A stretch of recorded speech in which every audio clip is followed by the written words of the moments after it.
Gimana sih Kak Natasha? Ibu sebentar dong pegangin dulu sebentar. Ini belum selesai. Oh gitu ya? Ini lipstiknya juga belum nih. Oh itu kurang tebal lipstiknya. Ini nih tunggu dulu deh dipasangin dulu Iya. sebentar ya. Ibu pegangin dulu. Itu yang di dekat matanya juga agak agak kurang itu agak kurang tebal tuh. Dikasih tebelan dikit. Iya nanti. Bedaknya. Aku kasih bedak dulu ya Bu. Ya. Iya. Aduh, ribet deh emang kalau pagi-pagi kayak begini nih. Iya. Terus ini ada nodanya tuh yang hitam di pipinya kelihatan. Oh iya, udah nih Bu. Oh iya. Udah bagus belum Bu? Udah ya. Udah lah. Iya. Aduh, Masya Allah. Ibu terima kasih ya. Iya, makasih ya Kak Natasha ya. Selesai ya Bu. Iya. Masya Allah. Astagfirullahaladzim. Ini udah live ya ampun. Oh iya. Aduh punten, jamaah maaf ya. Ternyata udah live dari tadi loh. Assalamualaikum ibu-ibu. Punten ya Bu ya, biasa kalau pagi-pagi kalau udah mau live make upnya aduh bener-bener ribet ya Bu ya. Karena buru-buru ya, sampai lupa kalau sekarang udah live. Masya Allah, jamaah. Oh jamaah. Alhamdulillah. Alhamdulillahirrabbilalamin jamaah hari ini nih ya, ini Masya Allah sekali temanya bagus sekali. Jadi nih yang namanya hidup itu pasti kita pernah merasakan jatuh bangun ya Bu, Pak bener nggak? Bener ya, nggak mungkin ya bangun terus pasti ada jatuhnya ya. Pasti ada kekurangan itu pasti ada dan kelebihannya juga pasti ada. Nah bahkan kalau jatuhnya itu kalau bisa tuh sampai bosen ya Bu ya. Ya supaya kita tuh nggak gampang ngeluh ya. Jadi misalnya kalau ada ujian sedikit langsung ngeluh, ada ujian sedikit langsung ngeluh. Jangan ya Bu ya. Karena memang hidup itu seperti itu Bu. Kita coba lagi, kalau gagal coba lagi ya Bu ya. Karena kalau gagal itu bukan berarti kita kalah ya Bu ya. Tapi semakin semangat lagi untuk bangkit ya. Insya Allah. Maka dari itu hari ini tema yang akan kita bahas bagus sekali. Terutama untuk anak-anak muda zaman sekarang ini Masya Allah. Tema kita yaitu jatuh lagi, bangkit lagi. Apa Bu? Jatuh lagi, bangkit lagi. Alhamdulillah. Ya jamaah yang dirahmati Allah sebelumnya innalillahi wa inna ilaihi rajiun. Kami segenap keluarga Islam itu indah.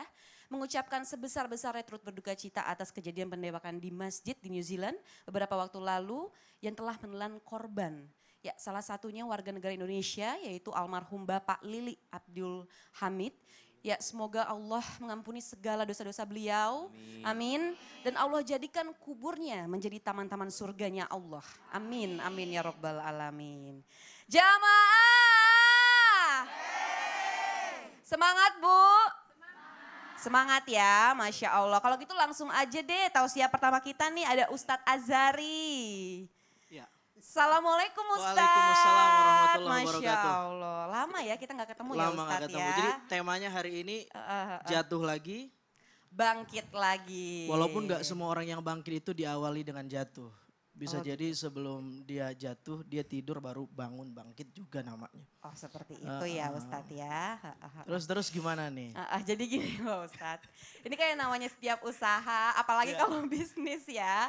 Ini selalu berdagang misalnya nih, kan pasti ada ruginya juga kan Ustadz ya. Nggak Ya. mungkin untung terus pasti ada jatuh bangunnya nih. Nah ini gimana sih Ustadz cara mengetahui bahwa kegagalan yang kita hadapi itu merupakan bentuk ujian dari Allah Ustadz. Untuk menjadi sukses dan bentuk kegagalan yang menjadi hukuman dari Allah. Nah itu seperti apa Ustadz? Mohon izin. Ya, bismillahirrahmanirrahim. Allahumma salli ala sayyidina Muhammad wa ala ali sayyidina Muhammad. Assalamualaikum warahmatullahi wabarakatuh. Ibu-ibu pemirsa Islam itu indah yang dimuliakan Allah, kita doa bareng-bareng dulu boleh ya? Allahumma inna nas'aluka ilman nafi'ah, amin. Wa rizqaw wasi'ah, amin. Wa amalan maqbulah. Mudah-mudahan yang lagi jatuh usahanya, yang lagi diuji, yang lagi bangkrut, yang lagi dapat ujian, semuanya dikasih keberkahan sama Allah. Amin. Bisa bangkit lagi. Amin ya Robbal. Jadi saya mulai dari kata kunci buat tema kita hari ini ibu-ibu. Semua orang pengen sukses, betul nggak? Betul. Udah doanya. Iya. Semua orang pengen sukses, betul. Nah karena semua orang ingin sukses, rumusnya sama. Semua yang masih punya keinginan sukses pasti juga pernah mengalami kegagalan. Kita bicara tentang jatuh, bangun, sukses dan kegagalan. Saya kasih contoh kecil deh. Awal-awal nikah dengan istri itu tanggal 4 bulan 10 2015 waktu itu, akadnya jam 10 lewat 17 menit. Saya tadi kontak dulu tanya tanggal berapa. Itu awal-awal nikah istri saya lagi belajar masak itu. Masak sambal, Masya Allah. Itu awal-awal nikah sambalnya masih anyep. Itu. Ya, gagal buat sambalnya. Gagal buat sambalnya. Tapi Masya Allah setelah 4 tahun kita nikah. Masya Allah. Enggak, masih anyep juga sih. Enggak lah, udah enakan. Buktinya saya badannya makin sehat ini. Makin subur ya Ustadz ya. Iya, tapi bukan cuman istri. Saya begitu juga, awal-awal nikah saya bilang, aduh kayaknya gue gagal nih jadi suami ini. Kayaknya gue gagal nih. Kenapa istri saya kok lebih banyak keselnya ngelihat saya. Kenapa istri saya kok kelihatannya lebih banyak nggak bahagianya sama saya. Kayaknya saya gagal nih. Tapi setelah kita lama menjajaki dan hari ini sekarang 4 jalan 5. Masya Allah saya mulai belajar tuh bagaimana mencintai. Bagaimana lebih romantis. Akhirnya apa yang terjadi? Sekarang kalau ke kamar mandi saya gendong. Ke mall saya gandeng. Karena kalau nggak digandeng dia belanja. Nah, saudara yang dimuliakan Allah, saya kasih rumus. Ini ada salah satu penelitian jurnal ilmiah. Dia bilang orang yang pengen expert di bidangnya itu dia harus lakukan pekerjaannya 10.000 jam.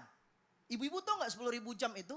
Kita baru dapat angka itu kalau kita melakukan tugas kita 3 jam per hari selama 10 tahun. Berapa? 3 jam per hari selama baru jadi orang yang ahli. Jadi kalau kita gagal, jatuh, karena memang belum 10.000 jam itu wajar. Sekarang pertanyaan aja tadi, Ustadz sekarang kalau kita dapat kegagalan, kita jatuh. Bagaimana membuktikan kalau kegagalan itu atau itu bermakna ujian atau hukuman? Saya pengen tanya dulu buat ibu-ibu, jawab semuanya ya. Siapa manusia yang pertama gagal dan jatuh? Siapa? Nabi Adam. Fakulnah bitu minha jami'a. Nabi Adam itu jatuh. Tapi kalau Nabi Adam gak jatuh, dia gak akan pernah jadi khalifah di bumi. Karena memang misi Allah menciptakan Adam untuk jadi khalifah. Tapi bukan cuma Adam yang jatuh, iblis juga dijatuhkan. Bukan cuma dijatuhkan, dikeluarkan. Fakhruj bahasanya. Tapi lihat, kejatuhan Adam itu lambang bahwa jatuhnya adalah ujian. Kenapa? Setelah dia jatuh, dia evaluasi. Rabbana, dzalamna, anfusana, wa illam taghfir lana, dan seterusnya. Tapi jatuhnya iblis adalah lambang hukuman karena alih-alih dia taat, dia semakin ingkar dan angkuh kepada Allah Subhanahu wa taala. Jadi itu tanda-tandanya. Kalau kita jatuh, lihat bagaimana cara kita menyikapi. Ya. Introspeksi, evaluasi atau semakin angkuh dan tidak mau membuktikan kesalahan itu. Ya Ustadz, berarti ini bukan selalu hukuman ya Ustadz ya, tapi Allah Betul. menguji kita untuk kita Ujian supaya juga. jauh lebih baik. Betul. Ya Ustadz ya. Betul. Masya Allah. Nah itu kalau bawa istri ke mall tuh, itu digandeng terus kenapa tuh Ustadz? Ya itu tadi, karena kalau nggak digandeng dia belanja. Oh Masya Allah. Terima kasih loh, terima kasih banyak Ustadz Sama-sama. Azari. Masya Allah ya Bu ya, tadi yang udah dijelaskan oleh Ustadz Azari, jadi bukan berarti harus selalu hukuman ya Bu ya, tapi Allah memberikan kita ujian itu supaya kita jadi lebih baik lah. Jadi lebih baik lagi insya Allah. Nah jamaah yang dirahmati Allah, sebelum kita lanjutkan lagi nih, ini pasti jamaah yang rumah udah nanya-nanya ya, penasaran ya siapa sih bintang tamu kita hari ini. Luar biasa sekali, langsung saja kita lihat dulu yuk tayangan berikut ini, silakan. Semua orang pasti begitu familiar dengan perlengkapan kosmetik dan kecantikan yang beraneka ragam macamnya, terutama kaum wanita. Siapa yang tidak mengenal brand kosmetik halal ternama yang ada di Indonesia, yaitu Wardah. Di balik kesuksesan produk Wardah, ternyata ada sosok wanita tangguh dan kuat yang menjadi pelapor kejayaan produk kosmetik dan kecantikan ini, yaitu Ibu Nur Hayati Subakat. Kesuksesan Ibu Nur Hayati telah memberi perkembangan yang luar biasa bagi perekonomian Indonesia dan mengharumkan nama Indonesia di mata internasional dengan ekspor berbagai produk kosmetik dan kecantikan yang dihasilkan oleh perusahaannya. Seperti apa ya rahasia sukses dari Ibu Nur Hayati Subakat? Nah, maka dari itu nonton ya Islam Itu Indah hari ini, jamaah oh jamaah, alhamdulillah. Tepuk tangannya jamaah. Masya Allah, luar biasa sekali ya. Nah hari ini kita kedatangan bintang tamu yaitu Ibu Nur Hayati Subakat dari PT Paragon. Masya Allah. Apa kabar Ibu? Assalamualaikum. Masya Allah. Sehat Ibu Nur? Alhamdulillah baik. Alhamdulillah, Masya Allah. Ibu, ini Aca mau nanya nih Bu ya, Masya Allah sekali. Ini pasti yang namanya kesuksesan, apalagi dalam bidang usaha ya Bu ya. Kita pasti punya yang namanya titik nol atau kegagalan misalnya ya. Nah apalagi awal-awal mendirikan usaha. Sebenarnya apa sih Bu cobaan atau ujian rintis yang pernah Ibu lakukan selama usaha Ibu? Mohon izin Ibu boleh ceritakan sedikit ke kita. Ya. pertama saya bikin usaha udah jelas langsung nggak sukses. Iya. Karena saya nggak bisa jualan. Masya Allah. Begitu saya tawar-tawarkan, pada bilang, itu shampoo-nya sampo apa sih nggak dikenal gitu kan. Benar, Ya Bu. karena kita waktu kecil kan pasti nggak bisa promosi ya. Iya. Jadi itu kegagalan pertama. Tapi alhamdulillah waktu itu ada tetangga saya yang jago jualan. Dia sawarin ke salon-salon. Ternyata kan saya bikinnya barangnya bagus ya. Iya. Jadi kualitasnya bagus, harga bersaing. Alhamdulillah diterima sama salon-salon. Jadi Masya bagi saya itu Allah. pentingnya kita silaturahmi. Ternyata kita nggak bisa jualan, ada yang Ya. membantu kita bisa jualan kayak gitu. Kalau ya. kita baik sama orang dan berkenal dengan banyak orang, insya Allah banyak yang membantu kita ya Bu baik, ya, sih, Masya Allah. sih. Bu, ini mohon izin nih Bu, katanya nih Bu ya, kalau nggak salah saya pernah lihat juga di beberapa berita, ini katanya Ibu dulu waktu zaman-zaman usaha, dulu pabriknya sempat kebakaran katanya Kak Oki. Itu gimana tuh Bu, Ya. Masya Allah. Jadi waktu awal saya bikin usaha itu kan masih home industry ya. Jadi di rumah. Nah, saya kan jual ke salon-salon, selesai jual ke salon-salon. Alhamdulillah barangnya bagus, di perawatan rambut ya waktu itu. Itu lumayan meningkat pesat ya selama 5 tahun. Nah lagi meningkat pesat, saya mendapat musibah ya. Tepatnya 5 tahun 90. Saya mendirikan usaha tahun 85. 90 kebakar habis, boleh dikatakan waktu itu minus. Kenapa saya bilang minus? Karena saya punya utang. Sedangkan piutang itu toko-toko biasanya kalau nggak ada fakturnya nggak mau bayar. Iya. Ada faktur aja kadang-kadang juga nggak mau bayar kadang gitu suka ya. nggak mau Ya akhirnya ya boleh dikatakan minus, tapi kenapa saya bisa bangkit kembali? Saya memikirkan utang. Saya memikirkan utang, kalau saya tutup siapa sih yang mau bayar utang? Iya, Ya kan? benar, Bu. Kemudian saya memikirkan juga karyawan saya. Kalau saya tutup siapa yang mau bayar karyawan? Jadi sebetulnya kalau saya mementingkan diri saya sendiri, nggak masalah saya tutup karena suami saya masih bekerja dan Masya Allah. penghasilan beliau juga lebih dari cukup. Jadi saya bisa bangkit kembali waktu Ya. itu memikirkan orang lain. Ya, Masya Allah, kayak luar biasa. begitu. Boleh tepuk Ya, tangannya sih. dong Bu. Ya. Cah, coba tanya dong Ibu Nur tadi Ya. mulai dari industri rumahan itu dari tahun berapa? 8? 1985. 1985. Masya Allah. Jadi Udah 34 layak tahun yang untuk lalu. sukses. Iya, Udah lebih 19. 10.000 jam ya. Masya Jadi Allah. layak Udah untuk 34. Alhamdulillah Rabbil Alamin. Bu Nur, ini kan yang namanya sukses, itu nggak mungkin ada orang yang nggak suka ya Bu ya. Pasti ada aja haters yang mencibir kita. Nah ini gimana nih Bu Nur menyikapinya untuk haters-haters di luar sana. Apalagi usaha Bu Nur, Masya Allah ya Bu ya, sukses ya Bu ya. Ibu pada pakai produk Wardah nggak Bu? Pakai ya, Masya Allah. Mohon izin Bu Nur silakan. Jadi waktu saya launching Wadah tahun 95, banyaklah komentar-komentar kok jualan produk kayaknya jual-jual agama gitu ya. Jual produk mah jual produk aja, kok pakai-pakai nama agama gitu ya.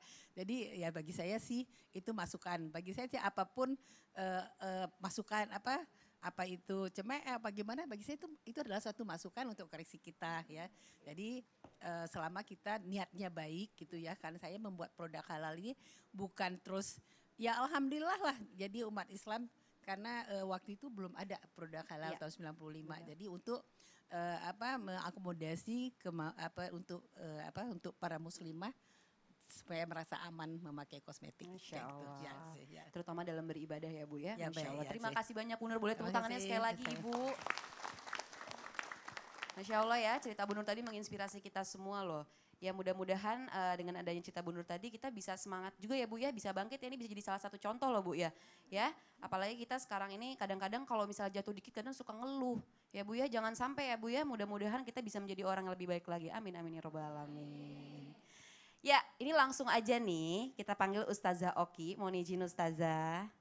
Assalamualaikum Uma. Waalaikumsalam Masya warahmatullahi Allah. wabarakatuh. Sehat ya? Sehat, Masya alhamdulillah udah lama banget gak ketemu Kak Oki nih. Udah 3 bulan semenjak Iya, Kaca iya. lahiran. Oh iya iya iya. Masya iya. Allah. Alhamdulillah ketemu hari ini. Iya, Umah, Ya. ini kan yang namanya jatuh itu kan sakit banget. Mm-mm. Aca pernah ngerasain kok, sakit Iya, banget iya, ya iya. rasanya ya. Semua orang Ah, curhat banget nih. Terus, Nah, terus? pasti nggak terima ya. Pokoknya tuh ngerasa kayak kok kayak gini sih ya Allah, pasti ada pernah rasa kayak gitu, kayak kayaknya sesek banget nih dada ini. Nah ini nih gimana sikap awal apa yang harus kita lakukan nih Kak Oki ketika kita Baik. berada dalam titik jatuh dan gagal dalam suatu hal, apalagi bisnis. Mohon izin Kak Oki. Baik, terima kasih Cia.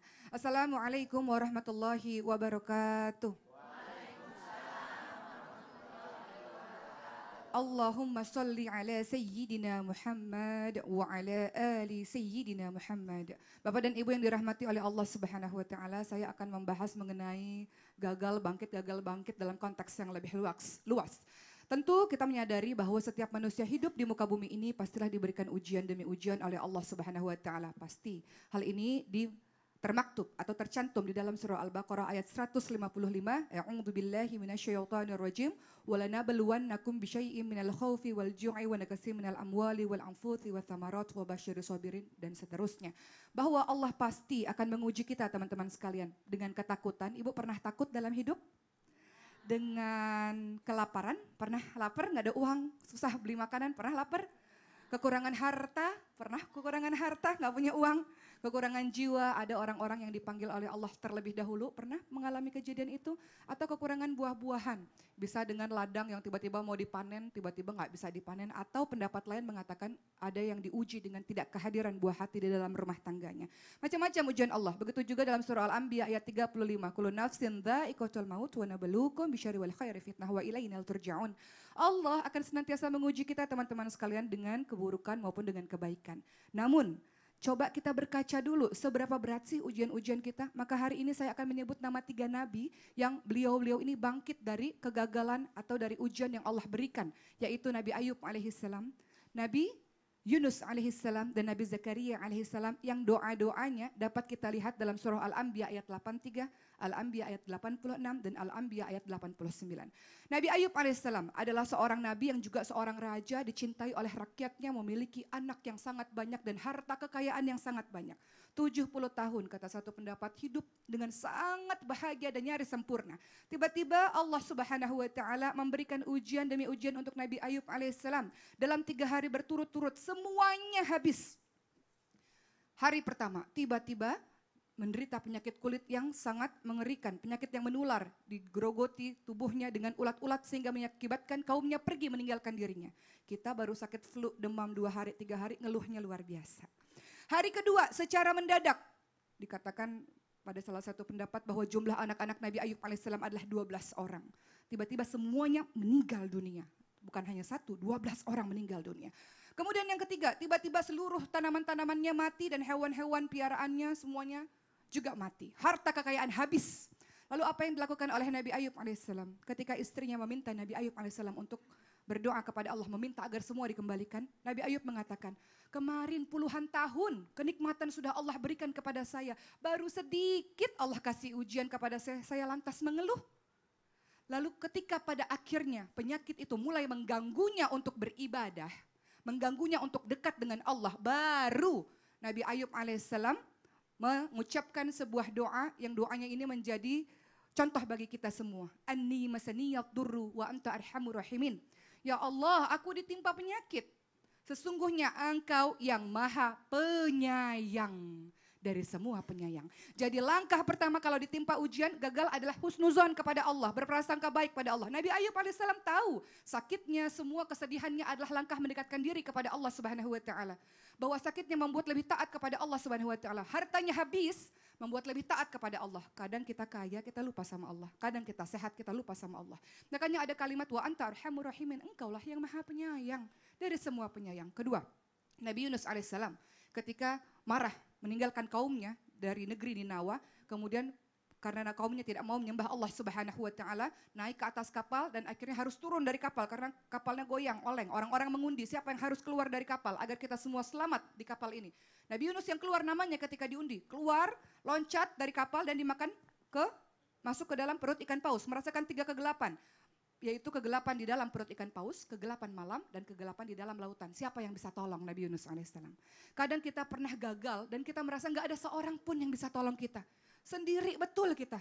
Apa yang bisa kita lakukan? Apa doa dahsyat dari Nabi Yunus alaihissalam dalam surah Al-Anbiya ayat 86. Doanya apa Bu? La ilaha illa anta subhanaka inni kuntu minadz zalimin. Intinya dalam doa tersebut adalah kita belajar bahwa ketika gagal introspeksi diri. Tadi sudah diucapkan oleh Ustadz Azari ya, kita introspeksi diri. Mungkin saja kesalahan itu akibat kegagalan akibat diri kita sendiri. Jadi banyak-banyak berintrospeksi diri dan Nabi Zakaria dalam surah Al-Anbiya ayat 89 mengajarkan kita sabar. Puluhan tahun gak punya anak, Coba buka surah Maryam ayat 4. Aku udah tua ya Allah, tulang belulangku ini sudah ada ya Allah dan rambutku memutih. Tapi kemudian aku tak pernah kecewa berdoa kepadamu. Maka sabarlah ketika ditimpa ujian Masya tersebut. Allah. Begitulah kira-kira. Kak Oki, aku suka banget kata-kata Kak Oki yang bilang sakitnya kita bisa menjadikan kita mendekatkan diri kepada Allah Subhanahu wa taala. Masya Allah. benar. Terima kasih banyak Kak Oki Sama-sama. ilmunya. Bu. Bu. Masya Allah ya Bu ya, hari ini kita belajar banyak ya Bu ya. Tadi Ustadz Azhari sudah menjelaskan seperti apa sih bentuk kegagalan, apakah ujian ataukah hukuman ya Bu ya. Dan tadi Ustazah Oki juga sudah menjelaskan bagaimana sih caranya kita menghadapi titik kegagalan kita. Masya Allah, setelah ini kita masih akan membahas tema yang sangat menarik lagi. Dan tapi sebelumnya nih, nanti akan ada tausiah dari Ustadz Riza. Nah ini penasaran kan jamaah rumah, jadi jangan kemana-mana, tetap di Islam itu indah. Tapi kita lihat dulu yuk performance dari Nash Indonesia. Silakan Nash.